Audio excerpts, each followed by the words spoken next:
Salam sejahtera untuk kalian semua para pendengar setiap podcast Pokat.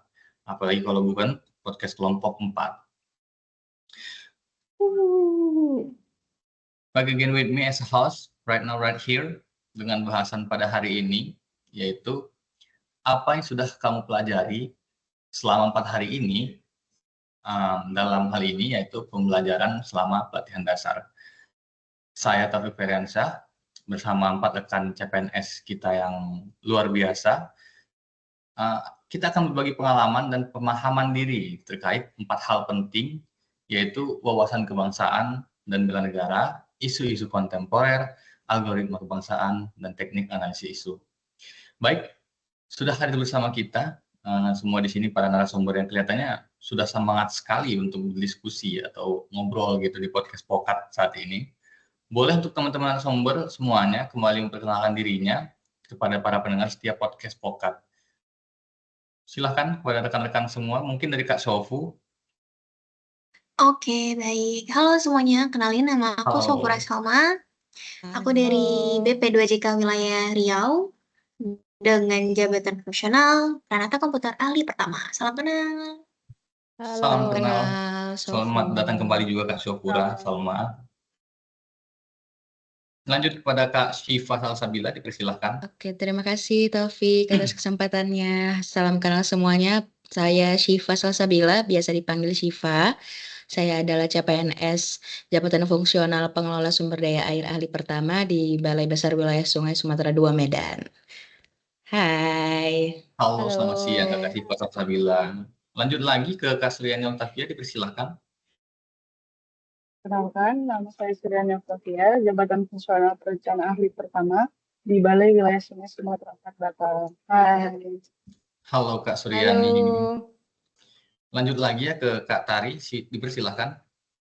Halo teman-teman semua, kenalin nama aku Tari Wahyuni Lubis dari BP2JK Kepulauan Riau dan saat ini sedang diberpandukan di Prasarana Strategis Kepulauan Riau. Halo Kak Tari, semangat ya Hai. karena harus diperbantukan. Semangat, Yang penting semangat. tetap Kementerian PU. Oke. Mungkin aku perkenalan diri sekali lagi juga ya. Selamat siang semuanya, nama aku Taufik Ferensyah dari Balai Wilayah Sungai Sumatera 4 Batam dengan jabatan fungsional yaitu pengelola sumber daya air ahli pertama. Oke, tanpa berlama-lama lagi, kita akan memulai podcast pada hari ini. Tak lupa pula untuk mengucap bismillah. Bismillahirrahmanirrahim. Mari kita mulai segmen pertama dengan topik bahasan wawasan kebangsaan dan bela negara. Sebelum itu bagi aku pribadi ya, belajar wawasan kebangsaan itu membuka mataku secara pribadi gitu. Dulu aku pikir bela negara itu hanya terkait dengan militer gitu kan, karena banyak dan erat pula kaitan bela negara itu dengan militer. Tapi sekarang setelah mempelajari di pelatihan dasar ini ya, saya memahami bahwa bela negara itu bisa bersifat dengan kehidupan kita sehari-hari dan cukup erat juga kaitannya dengan kita sebagai ASN. Bisa dimulai dengan hadir tepat waktu, netralitas kita sebagai aparatur sipil negara, dan melayani masyarakat dengan sepenuh hati pun itu bagian dari bela negara gitu. Oke, lanjut aja mungkin ke tanggapan narasumber yang pertama, dipersilakan secara natural aja nanti disambung dari Kak Shofu lalu ke Kak Suryani atau Kak Syifa atau Kak tadi dipersilakan.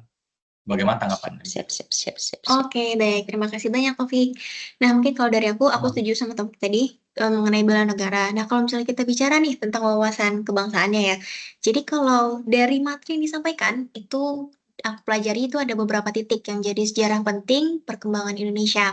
Yang sedikit banyaknya tentu mempengaruhi karakter bangsa Indonesia pada saat ini. Misalnya, itu dimulai dari 20 Mei 1908.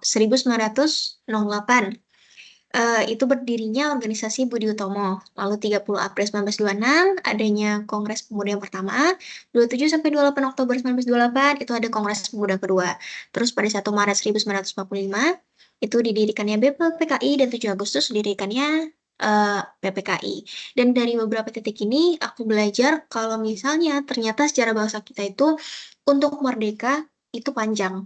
Dan itu jadi mengilhami lah gitu ya mungkin bahasanya mengilhami aku dalam berbela negara nih dengan menjaga persatuan dan juga menjaga apa yang udah diperjuangkan oleh pahlawan-pahlawan kita terdahulu. Mungkin kayak gitu.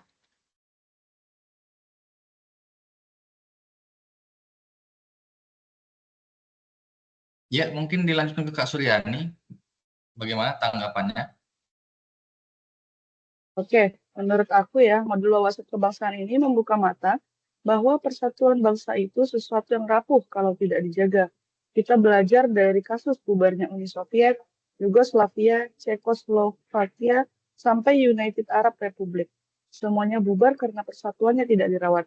Kalau aku pribadi, itu jadi pengingat bahwa menjaga kerukunan di kantor pun penting, karena kantor adalah miniatur NKRI. Kalau kita bisa rukun bekerja sama di kantor, berarti kita juga sedang belajar menjaga persatuan bangsa. Aku juga sepakat nih sama pendapatnya Kak Suryani yang tentang NKRI ya, menjaga kesatuan negara Republik Indonesia. Kemudian kalau aku sendiri materi yang paling masuk dan paling ingat di otak itu tuh adalah tentang menghargai Pancasila. Mungkin selama ini Pancasila itu hanya sekedar teori atau hanya sekadar untuk dibacakan di saat apel pagi atau di upacara-upacara penting. Tapi ternyata Pancasila itu tuh memang ruhnya kita nih sebagai rakyat Indonesia, dan itu masih sangat-sangat relevan untuk memandu keputusan kita sehari-hari. Jadi berdasarkan materi yang kita pelajari selama di Latsar ini, saya tuh jadi lebih menghargai nilai Pancasila. Saya mulai menyadari bahwa nilai-nilai Pancasila sebenarnya itu benar-benar hidup di antara kita, menjadi panduan nyata dalam membuat keputusan sehari-hari. Misalnya ketika kita tuh dihadapkan sama situasi yang menguji kejujuran dan integritas kita, atau saat kita harus bekerja sama dengan orang-orang yang berbeda latar belakang dengan kita, karena kan kita nggak selamanya ada di satu golongan aja atau di satu suku aja. Itu kita tuh ada nih panduan utama kita nih dari yaitu Pancasila. Disitulah sih nilai Pancasila itu berasa sangat-sangat relevan di kehidupan. Dari aku Oke, gitu sih. Aku nyambung dari Kak Syifa ya. Kalau menurut aku yang paling berkesan dari pembelajaran kemarin-kemarin tuh semangat gotong royong yang begitu terasa. Aku jadi semakin memahami bahwa bela negara tidak selalu harus diwujudkan dalam bentuk hal-hal besar seperti mengangkat senjata atau melakukan aksi heroik, tetapi juga bisa hadir dalam tindakan sederhana sehari-hari.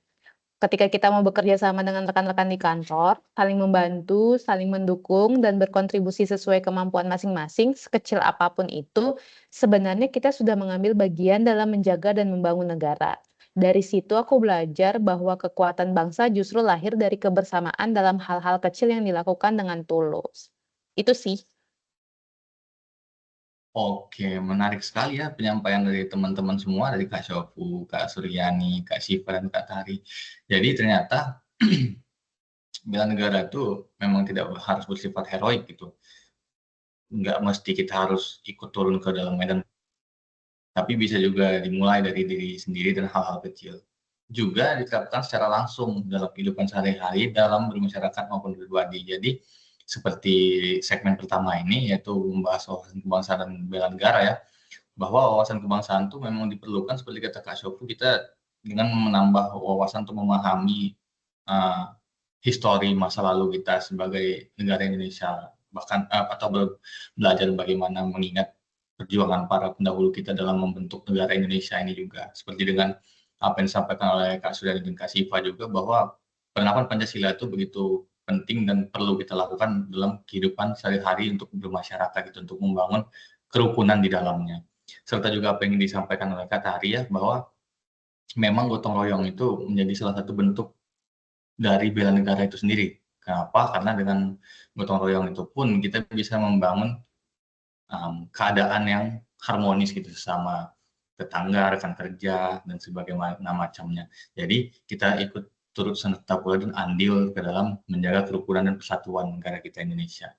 Oke, mungkin di segmen pertama sudah sangat menarik gitu ya untuk bahasannya.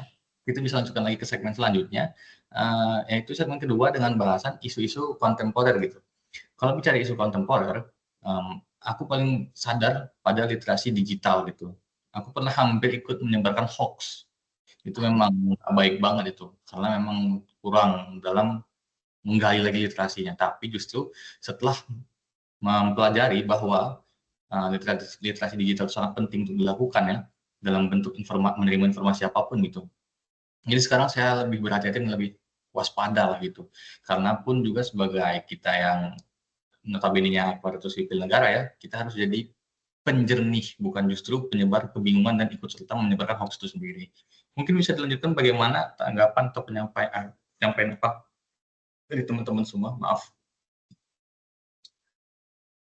Oke, baik. Nah, aku setuju juga sih kalau misalnya hoax itu sekarang jadi isu yang bisa dibilang aktual ya. Soalnya hoax sendiri kan bisa kena ke berbagai lapisan masyarakat ya. Ya. Nah, mungkin untuk isu lainnya tuh, kalau dari aku tuh yang aktual tuh ada juga isu korupsi. Nah, dari isu korupsi ini kita belajar bahwa kalau korupsi bukan hanya soal kerugian material bagi negara, tapi juga bisa sebentuk pengkhianatan terhadap terhadap amanah dari rakyat dan pengkhianatan terhadap semangat perjuangan bangsa. Korupsi ini sendiri tuh, bisa dibilang merusak kepercayaan masyarakat, melemahkan seni-seni pembangunan, terus menodai nilai keadilan juga. Dari hal ini, aku semakin menekankan pentingnya integritas dalam setiap pekerjaan, baik kecil maupun besar. Dan integritas berarti bekerja dengan jujur, bertanggung jawab, konsisten dalam menjalankan nilai-nilai kebenaran, serta, eee menjalankan nilai-nilai kebenaran meskipun tidak ada yang melihat. Oke, mungkin aku lanjut ya. Kalau menurut aku, modul analisis isu kontemporer ini benar-benar bikin sadar bahwa tantangan bangsa kita kompleks sekali. Mulai dari korupsi, narkoba, radikalisme, sampai masalah literasi digital. Selain itu, aku merasa paling dekat dengan isu perubahan iklim dan bencana alam. Karena aku tinggal di wilayah yang sering banjir, jadi aku tahu rasanya rumah terendam, jalanan lumpuh, dan masyarakat menjadi korban. Dari situ aku sadar ASN juga punya peran dalam menjaga lingkungan, walaupun kecil, misalnya mengurangi plastik sekali pakai, hemat listrik di kantor, atau mendukung program penghijauan. Aku percaya kalau ASN bisa jadi teladan dalam hal ramah lingkungan. Itu akan berdampak luas karena pada akhirnya perubahan besar dimulai dari langkah kecil. Jadi modul ini mengajarkan aku untuk peka, kritis, dan berani ambil bagian dalam menghadapi isu-isu global. Menarik banget nih pendapatnya Kak Suryani tentang kalau misalnya salah satu isu yang paling berkenaan itu tentang perubahan iklim. Nah, kalau aku sendiri mengaitkan dengan literasi digital dan juga pengantar yang tadi Taufik sampaikan tentang hoax, itu tuh yang salah satu yang jadi keresahan kita adalah tentang keamanan siber. Karena akhir-akhir itu kita sering banget ya mendengar berita kalau misalnya data-data kita tuh mengalami kebocoran yang tidak terduga seperti bocornya data nasabah di bank dan juga data yang paling akhir-akhir itu kayak dari aplikasi Peduli Lindungi juga data kita bocor tuh. Nah, kejadian ini menyadarkan kita, saya pribadi bahwa keamanan data itu bukan sekadar urusan tim IT doang, tetapi juga tanggung jawab kita sebagai seorang pribadi, apalagi kita sebagai seorang ASN nih. Misalnya di kantor kita sering menerima email dengan lampiran mencurigakan atau kita tuh diminta mengakses sebuah tautan yang tidak jelas sumbernya. Kalau kita asal klik itu bisa jadi membuka celah tuh bagi peretas untuk masuk dan mengambil data-data kita. Atau saat kita menyimpan dokumen penting di laptop pribadi tanpa enskripsi, resikonya bisa sangat besar apabila perangkat itu hilang. Karena dari situ juga ada timbul potensi kebocoran data. Nah, bahkan kebiasaan sederhana seperti tidak meninggalkan komputer dalam keadaan login saat meninggalkan meja kerja juga bisa menjadi bagian dari menjaga keamanan data kita. Semua ini menunjukkan bahwa kesadaran dan disiplin sebagai pegawai adalah benteng pertama untuk melindungi informasi negara.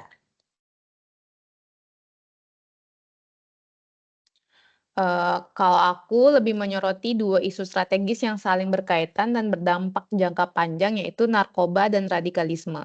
Keduanya tuh menurut aku memiliki efek destruktif terhadap kualitas SDM dan stabilitas sosial. Narkoba tuh dapat menurunkan produktivitas, merusak kesehatan mental maupun fisik, serta melemahkan daya saing generasi muda. Sementara itu, radikalisme cenderung merongrong persatuan bangsa melalui penyebaran paham yang intoleran dan mengancam ketahanan nasional. Dalam konteks ini, ASN muda memegang peran penting bukan hanya sebagai pelaksana kebijakan, tetapi juga sebagai agen perubahan sosial. Peran tersebut meliputi pembentukan perilaku positif, keteladanan dalam kehidupan sehari-hari, serta penyebaran nilai-nilai kebangsaan di lingkungannya. Dengan demikian, kita sebagai ASN muda diharapkan mampu menjadi salah satu benteng preventif terhadap kedua ancaman tersebut melalui edukasi, penguatan literasi, dan pengembangan pola pikir kritis di masyarakat. Oke, sungguh luar biasa ya pendapat-pendapat dari rekan-rekan sumber. Jadi isu kontemporer itu bukan hanya berita di media gitu lagi-lagi, tapi memang menyentuh pada unsur kehidupan kita yang kita jalani sehari-hari. Jadi bahwasanya ternyata isu-isu kontemporer ini menjadi suatu hal yang penting. Kenapa? Karena memang seperti yang dibahas oleh rekan-rekan semua, itu menyangkut tentang korupsi, bahwa juga korupsi itu bukan cuma tentang merugikan negara secara materi, tapi juga ikut menghilangkan kepercayaan masyarakat gitu terhadap pemerintah. Bahwa mereka kan dipilih para pemangku kepentingan itu, kita yang memilih dari masyarakat, itu memberikan kepercayaan. Justru karena dengan hal-hal lain pun itu bisa menjadi menurunkan kepercayaan kita kepada para pemangku kepentingan tersebut atau pemangku jabatan. Selain itu pula, ada pula isu-isu kontemporer ini masuk sampai ke literasi digital, radikalisme, narkoba, dan juga perubahan iklim dan bencana alam. Bahwa semuanya memang sama-sama kita harus perlu sadari dan harus menjaga dan sadar diri gitu untuk ikut menjalani kehidupan kita lebih baik lagi dengan menghindari hal-hal yang sudah disebutkan tadi, seperti narkoba, kurangnya literasi digital, atau radikalisme, kurang lebih seperti itu ya. Jadi kita lanjut lagi menuju ke segmen 3 dengan bahasan berupa algoritma kebangsaan. Bagi aku pribadi, algoritma kebangsaan itu unik. Aku jadi paham gitu bahwa kita bisa menyebarkan narasi positif di media sosial. Kalau hoax bisa viral, kenapa pula konten-konten yang berisikan toleransi dan gotong royong tidak bisa viral gitu ya kan? Jadi menyangkut segmen ketiga yaitu algoritma kebangsaan, boleh disampaikan pendapatnya masing-masing rekan-rekan semua? Oke, baik. Kalau, aku ngebayanginnya algoritma kebangsaan itu tuh kayak kode nilai-nilai bangsa. Jadi bakal ada input-nya, ada prosesnya, terus ada output-nya. Input-nya sendiri adalah nilai-nilai dasar bangsa yang mana kita ketahui itu adalah, Pancasila yang memuat prinsip ketuhanan, kemanusiaan, persatuan, musyawarah, dan keadilan. Lalu prosesnya adalah sikap dan kata sehari-hari yang menerjemahkan nilai-nilai tersebut dalam tindakan yang nyata, baik dalam hubungan kerja maupun interaksi sosial. Dan output-nya adalah perilaku kebangsaan yang tercermin dalam integritas, toleransi, semangat gotong royong, dan berbela negara. Nah, kalau aku jadi lebih sadar nih pentingnya inklusivitas. Misalnya dalam pelayanan publik, kita harus ramah terhadap penyandang disabilitas. Ini bukan sekedar aturan, tapi bagian dari algoritma kebangsaan. Menanamkan nilai keadilan dan empati dalam kerja sehari-hari. Jadi ASN itu bukan cuma soal melayani, tapi bagaimana melayani dengan hati tanpa membedakan siapa yang datang. Kalau dari aku, sesuai dengan tadi yang disenggol sama abang moderator kita tentang kenapa konten gotong royong nggak terkenal gitu. Nah, sekarang ini memang kita gotong royong tuh udah mulai berkurang ya, udah mulai hilang. Nah, jadi salah satu concern kita bersama yang harus tetap kita lestarikan nih. Jadi kayak gotong royong tuh bukan cuma sekedar membantu dari cara kerja bakti atau kayak lagi ada bencana terus kita turun menjaga atau membersihkan apa segala macam, tapi juga hadir dalam hal-hal kecil yang berdampak. Misalnya nih salah satu kegiatan yang baru aja kita lewati ya, ada perayaan HUT RI ke-80. Nah, gotong royong itu terlihat tuh ketika kita terlibat dalam kepanitiaan, saling tolong-menolong, mengerjakan bagian kita masing-masing untuk melaksanakan perayaan tersebut. Atau kalau contoh kecil lagi yang sekarang sedang kita lakukan nih, kita saling tolong-menolong untuk mengerjakan tugas latsar bersama, untuk ikut bikin podcast bersama, diskusi bersama. Nah, menurut saya ini tuh salah satu bentuk algoritma positif yang harus kita dorong dan kita lestarikan, yaitu untuk menciptakan lingkungan kerja yang saling mendukung sehingga semua orang dapat berkembang bersama-sama. Oke, kalau dari perspektif aku, kalau dari modul ini, hal utama yang aku highlight itu adalah tentang pentingnya integritas. Di era digital saat ini, arus informasi yang begitu masif sering kali diwarnai oleh algoritma yang justru memperkuat konten-konten negatif atau menyesatkan seperti yang dibahas-bahas sebelumnya. Nah, hal ini itu dapat mempengaruhi cara pandang, perilaku, bahkan nilai moral masyarakat jika tidak diimbangi dengan filter yang tepat. Dalam situasi seperti ini, kita sebagai ASN memiliki peran strategis sebagai penyeimbang, bukan hanya dengan menjalankan tugas administratif semata, tetapi juga melalui penegakan nilai kejujuran, konsistensi dalam bekerja, serta keberanian untuk menjadi pelopor dalam memberikan contoh positif.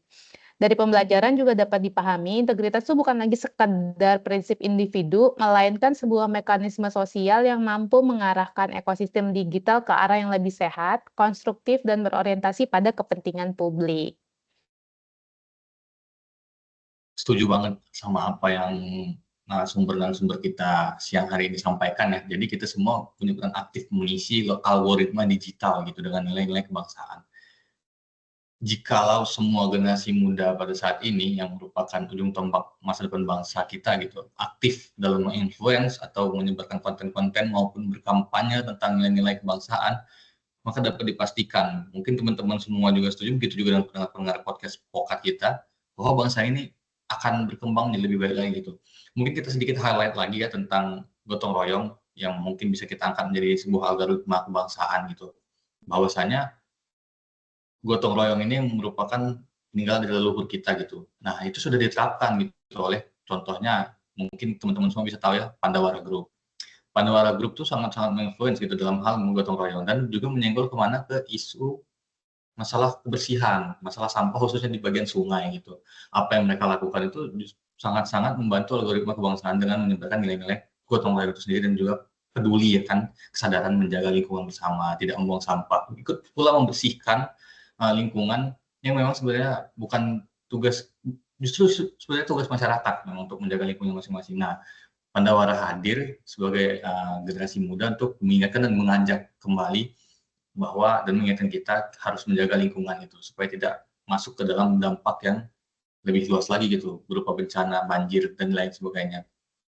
Kesuksesan Pandawara ini dalam menginfluence masyarakat itu sudah berhasil gitu. Banyak di beberapa daerah kan di Indonesia ini ikut terinfluence untuk melakukan kegiatan bersih-bersih pantai, bersih-bersih hutan, bersih-bersih sungai gitu dalam sebulan atau bahkan seminggu sekali gitu. Jadi mungkin kita sebagai generasi muda juga bisa meniru apa yang dilakukan Pandawara. Mungkin tidak bisa meniru hal yang sama atau serupa, kita bisa meniru dalam bentuk lainnya untuk mengangkat algoritma kebangsaan ini. Oke, kita lanjutkan lagi ya ke bahasan terakhir, final part kita pada podcast hari ini. Masuk kita ke dalam segmen 4, yaitu teknik analisis isu. Oke, kalau aku pribadi ya, teknik analisis isu itu sangat membantu dengan metode APKL atau USG. Kita bisa milih gitu mana isu di kantor atau di sekitar kita. Yang paling penting di tangan itu yang mana dahulu gitu. Mana yang memang urgensinya itu tinggi dan memang perlu dibenahi sedari awal dan sedari sekarang gitu. Jadi dalam penerapan atau perumusan masalahnya lebih fokus dan tidak asal gitu. Dilanjutkan kepada teman-teman semua untuk menyampaikan pendapatnya terkait teknik teknik analisis isu, maaf. Dipersilakan. Oke, baik. Tadi kan sudah dipilih nih isunya tadi kata Bang Taufik juga kan. Nah, selanjutnya kita masuk ke teknik analisis isu. Kalau aku pernah nyobanya itu adalah teknik 5 whys, di mana waktu itu nyobanya dengan tim untuk menganalisis isu adanya bentrok dalam penggunaan ruang rapat oleh kelompok yang berbeda, entah itu mungkin divisi yang berbeda, entah itu mungkin satker yang berbeda dan lainnya, karena tidak adanya sistem reservasi ruang rapat. Nah, jadi 5 whys ini adalah teknik di mana kita bisa membuat pertanyaan dengan kata kunci mengapa yang saling berkaitan antar pernyataan antar pertanyaan yang pertama dan pertanyaan ke sesudahnya. Jadi semakin turun, lalu dia akan semakin berakar sampai ke jawabannya, yaitu penyebab paling dasar dari isu tersebut. Kenapa bisa terjadi? Nah, dengan teknik ini bisa kita pakai untuk menganalisis masalah organisasi, misalnya keterlambatan pelayanan, bentrok jadwal rapat yang tadi juga kan terus turunnya kinerja, atau mungkin bisa juga untuk quality control, bisa juga untuk perbaikan proses kerja dan juga investigasi masalah teknis atau operasional. Nah, kalau aku sih lebih suka pakai fishbone diagram ya untuk menganalisis masalah. Misalnya tuh soal bentrok pemakaian ruang rapat di kantor. Kalau dilihat sepintas, orang akan bilang masalahnya karena ruang rapatnya terbatas. Nah, tapi setelah aku coba buat fishbone, ternyata akar masalahnya bukan cuma itu. Ada faktor koordinasi antar divisi yang kurang, jadwal tidak transparan, bahkan kebiasaan memesan ruang rapat yang semendaga. Jadi fishbone ini membantu kita lihat masalah jadi lebih menyeluruh.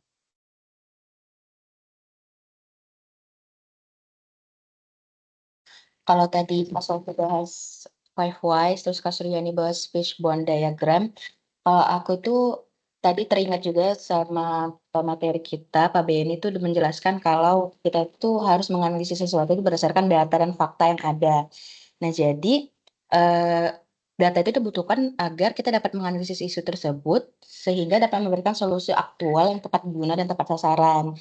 Jadi saya tuh terbantu nih kalau misalnya dibukakanlah pengetahuan bahwa untuk mengajukan solusi terhadap permasalahan yang ada, kita harus membawa data dasar sebagai analisis awal sehingga kita dapat memberikan yang terbaik, tidak asal-asalan, tidak sekedarnya aja. Jadi kita tahu intinya apa dan kita tahu penyelesaiannya bagaimana. Rasanya berbeda gitu kalau misalnya kita tuh bicara bukan cuma berdasarkan opini atau statement-statement kosong belaka, tapi juga bukti. Nah, inilah yang membuat argumen kita menjadi lebih kuat, profesional, dan bisa dipertanggungjawabkan. Mau nambahin, kalau aku sendiri juga baru tahu cara-cara tadi yang dijelasin di kelas. Nah, saat pembelajaran tuh aku jadi sadar bahwa teknik analisis isu itu bukan hanya untuk aktualisasi kita nanti pas di Latsar, tapi juga bisa dipakai sehari-hari di pekerjaan kita nanti pas kita udah kerja teknis. Nah, metode ini membantu kita melihat masalah secara lebih sistematis, menemukan akar penyebabnya, dan merumuskan solusi yang menurut aku cukup tepat sasaran. That's all.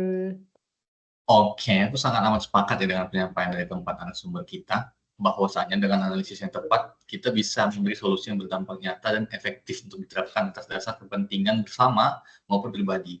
Jadi teknik analisis isu ini begitu penting untuk dapat menilai dan menimbang terkait suatu masalah yang ada supaya dapat tepat sasaran untuk penerapan hasilnya.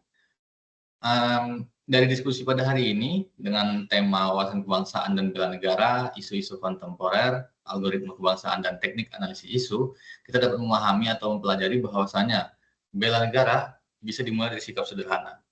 Selanjutnya, isu kontemporer sangat dekat dengan kehidupan kita dan erat gitu kaitannya. Algoritma kebangsaan mengajarkan kita untuk dapat menyebar narasi positif gitu di masyarakat. Begitu juga yang terakhir, teknik analisis isu dapat memberi kita cara sistematis atau menemukan solusi dari suatu permasalahan yang kita hadapi gitu.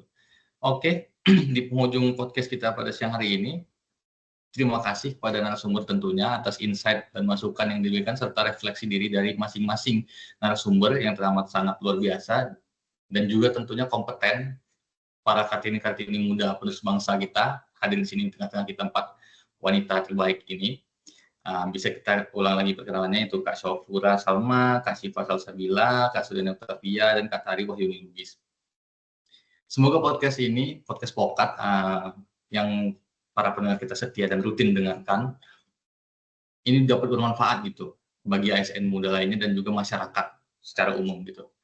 Oke, tiba kita di penghujung podcast pada hari ini. Terima kasih sekali lagi kepada rekan-rekan narasumber kita semua yang sangat luar biasa dan mau menyempatkan hadir untuk ikut serta memberikan tanggapan dan pendapatnya gitu terhadap tema yang kita bawakan pada siang hari ini. Sampai jumpa lagi kepada para pendengar juga di next episode dan juga teman-teman semua. Dadah, adios. Dadah. Dadah.